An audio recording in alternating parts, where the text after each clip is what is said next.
आलोचना होती है तो ये कहा जाता है कानून बनाने से कोई फर्क नहीं पड़ता है, उस पर अमल कैसे किया जाएगा वो जानना ज्यादा जरूरी है। तो इसके पीछे जरा हमें पृष्ठभूमि भी देखनी पड़ेगी कि जिन राज्यों में इस तरह की नीतियां बनी वहां पर क्या असर जमीन पर नजर आया। एक बात हम आपको बहुत साफ साफ कहें, जो राज्य जो करना चाहे अपना करे, लेकिन हमारा बहुत साफ साफ ओपिनियन, जनसंख्या नियंत्रण के लिए अगर आप सिर्फ कानून बना करके कोई उसका उपाय करेंगे, ये सभी ठीक से संभव नहीं है। मैं तो कई प्लेटफॉर्म पे कह चुका हूँ कि एक जमाना था जब ये कहा जाता था कि हम दो हमारे दो। अब समय आ गया, क्योंकि ये भी 25, 30, 40 साल पहले की बात है। अब समय आ गया कि हम दो हमारा एक, ये नारा देश के अंदर होना चाहिए। यही भारतीय जनता पार्टी है। जब नसबंदी का कार्यक्रम चला था तो ये लोग विरोध किए थे। यदि 70 के दशक में यदि नसबंदी को यदि उसी को आगे बढ़ाते तो आज ये जनसंख्या इतनी नहीं बढ़ी होती।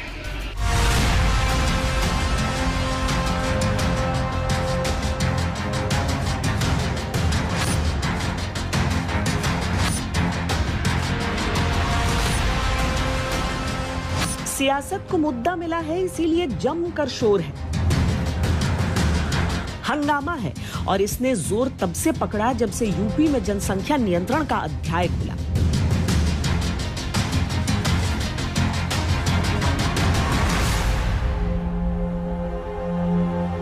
जनता के हितों के लिए कोई भी नीति बनाना वो आदरणीय योगी जी का काम है।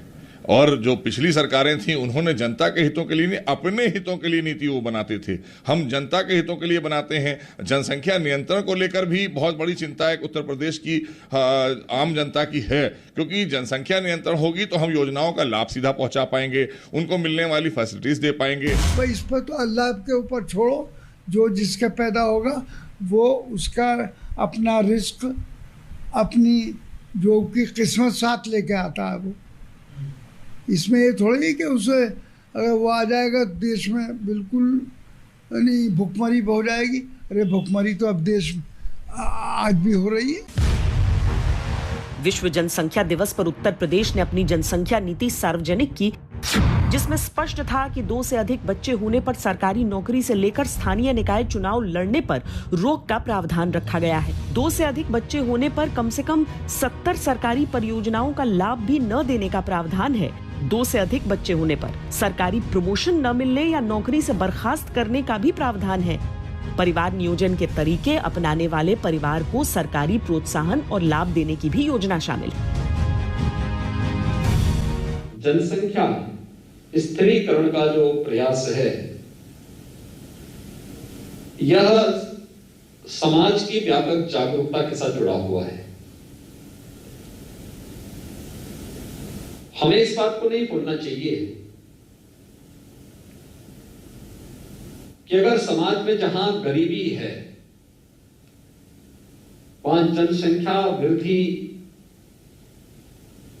का उसके साथ एक संबंध हो जाता है, और इस दृष्टि से व्यापक जागरूकता का एक अभियान उन सभी तबकों को ध्यान में रख करके जब तक हम लोग नहीं चलाएंगे, तब तक उन लक्ष्यों को प्राप्त करने में कठिनाई होगी। भले ही यूपी की जनसंख्या नीति को लेकर पक्ष विपक्ष, सहमति असहमति, सलाह मशविरा, ये सब इस समय का सबसे गर्म मुद्दा बन गया हो, लेकिन ये भी एक सच है कि समय समय पर देश के कई अन्य राज्यों में जनसंख्या नियंत्रण को लेकर योजनाएं बनती और अमल में आती रही।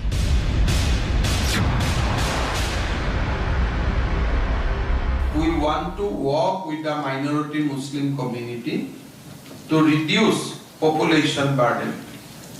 আমি তেওঁলোকৰ লগত লগ লাগি কাম কৰিব খুজো যাতে জনসংখ্যা নিয়ন্ত্ৰণ হয়, যাতে আলটিমেটলি সোশিয়াল মিনান্স, পভাৰ্টি, ল্যান্ড এনক্ৰোচমেন্ট সবৰে ৰুটটো ক'ত আছে, সবৰ ৰুটটো ক'ত আছে ইন দা পপুলেशन। जनसंख्या नियंत्रण को लेकर असम में जब से बीजेपी सरकार बनी तब से कोशिशें चल रही थी। 2 साल पहले ये निर्णय लिया गया कि जिनके 2 से अधिक बच्चे होंगे वो सरकारी नौकरियों में आवेदन नहीं कर सकेंगे। 2021 जनवरी से ये नियम लागू है। नए मुख्यमंत्री इसको लेकर और भी अधिक गंभीरता से कदम उठाने के बारे में सोच रहे हैं और लगातार विभिन्न समुदायों के प्रतिनिधियों से मुलाकात कर रहे हैं।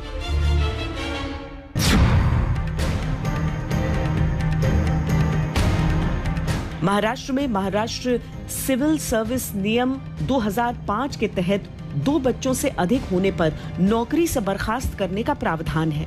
इसके अलावा सार्वजनिक खाद्य प्रणाली योजना में उन महिलाओं को जगह नहीं दिए जाने की सिफारिश है जिनके 2 से अधिक बच्चे हैं।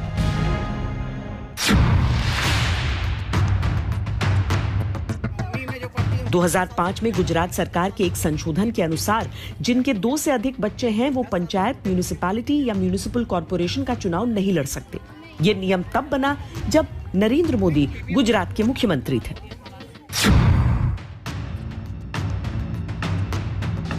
उड़ीसा में 2 से अधिक बच्चे होने पर अर्बन लोकल बॉडी चुनाव के लिए अयोग्य घोषित करने का प्रावधान है।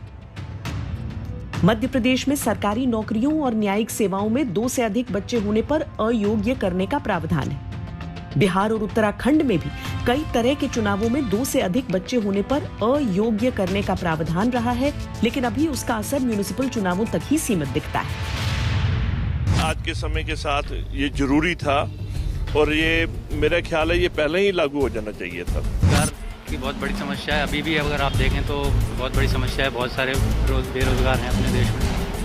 तो जैसे अगर पॉपुलेशन बढ़ेगी तो और बेरोजगारी तो और बढ़ेगी बिल्कुल। और जैसा मैंने कहा रिसोर्सेज लिमिटेड हैं तो उसकी भी दिक्कत आएगी। जनसंख्या का जो होता है देखा जाए तो मतलब यो इलेक्शन हो या वोटिंग हो उसमें भी तो एक मतलब भारी जनसंख्या का ही योगदान होता है। तो हो सकता है राजनीतिक का भी हो, राजनीतिक लोग कुछ जो हो सकता है ऑब्जेक्शन जो हाँ हो सकता है। लेकिन जहाँ तक ये जनसंख्या नियंत्रण का बात है, आदमी को हर एक आदमी को जागरूक होना ही चाहिए। हिंदुस्तान ने जितने डोज अभी तक कोरोना वैक्सीन के दिए हैं उससे कम आबादी अमेरिका की समूची है। ऐसे में समझिए अगर हमारी आबादी कम होती तो शायद एक बीमारी से लड़ने में भी हम ज्यादा सक्षम होते। हमारे अस्पतालों में मुमकिन है उस तरह की भीड़ नहीं नजर आती। आबादी बहुत सारी समस्याओं के जड़ में है। राजनीति का काम है रास्ता दिखाना, लेकिन क्यों जनसंख्या के मुद्दे पर सियासत ही रास्ता भटकाती है।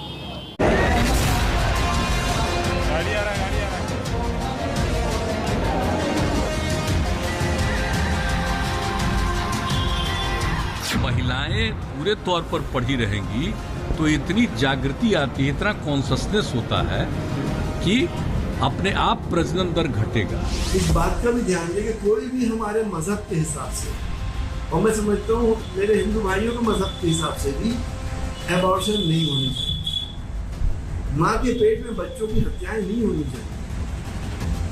एक हद तक कंट्रासेप्शन एक्सेप्टेबल है, लेकिन एबॉर्शंस की बैन नहीं है।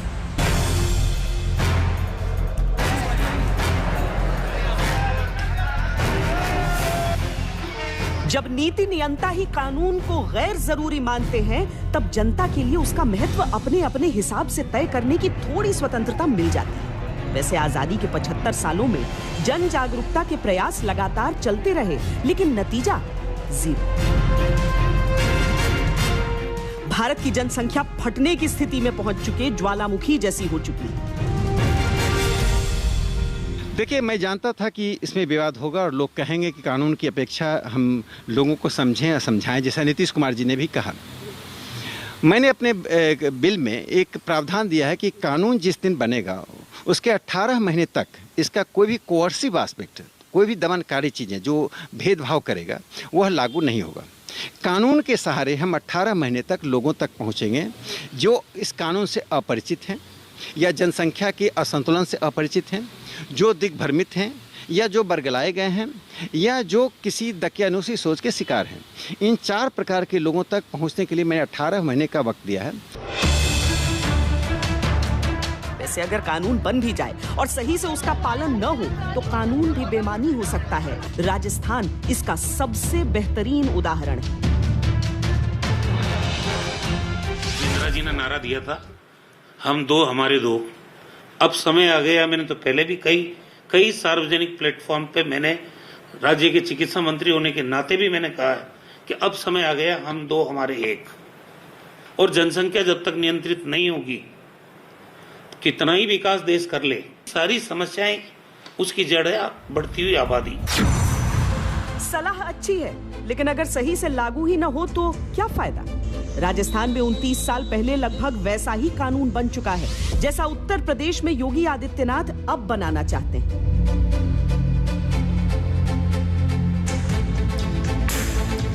उन्नीस में भैरों सिंह शेखावत सरकार ने राजस्थान में पंचायत निकाय चुनाव में 2 से ज्यादा बच्चे वालों को चुनाव लड़ने पर रोक लगा दी थी। चुनाव जीतने के बाद भी अगर बच्चे 2 से ज्यादा हुए तो पद से हटने का कानून बना। 2001 में गहलोत सरकार ने और सख्ती करते हुए सरकारी नौकरी के लिए 2 से ज्यादा बच्चे न होने का नियम जोड़ा। सरकारी नौकरी में आने के बाद भी बच्चे 3 हो गए तो 5 साल तक प्रमोशन रोका जाने लगा, और नौकरी करते हुए बच्चे 3 से ज्यादा हो गए तो बर्खास्त तक किए जाने का नियम बना। कानून फाइलों में बना, जमीन पर जनसंख्या लगातार बढ़ती रही, राजस्थान में आबादी लगातार बढ़ती रही। राजस्थान की जनसंख्या 1.5 करोड़ से 8 करोड़ होने को आई। 7 दशक में राजस्थान की जनसंख्या 426% तक बढ़ी। 9 साल तक के बच्चों की आबादी में संख्या सबसे ज्यादा 22%। राजस्थान में जनसंख्या वृद्धि दर अब भी 2.5% है। आज प्रदेश की अनुमानित जनसंख्या 7 करोड़ 97 लाख के लगभग पहुंच गई है। राज्य में हम जो है कुल प्रजनन दर अभी जो 2.5 है उसको 2.1 पे लाने के लिए 25 तक प्रयासरत हैं। कानून के साथ जागरूकता और जन भागीदारी को आंदोलन का स्वरूप देने की भी आवश्यकता है, वरना कानून का क्या, बनते हैं और बने रह जाते हैं। रुक रहे एक छोटे से ब्रेक के लिए। ब्रेक के बाद आपको दिखाएंगे कि कैसे बढ़ती आबादी सामाजिक सेहत के लिए भी एक चुनौती है। आप देखते रहिए श्वेत पत्र।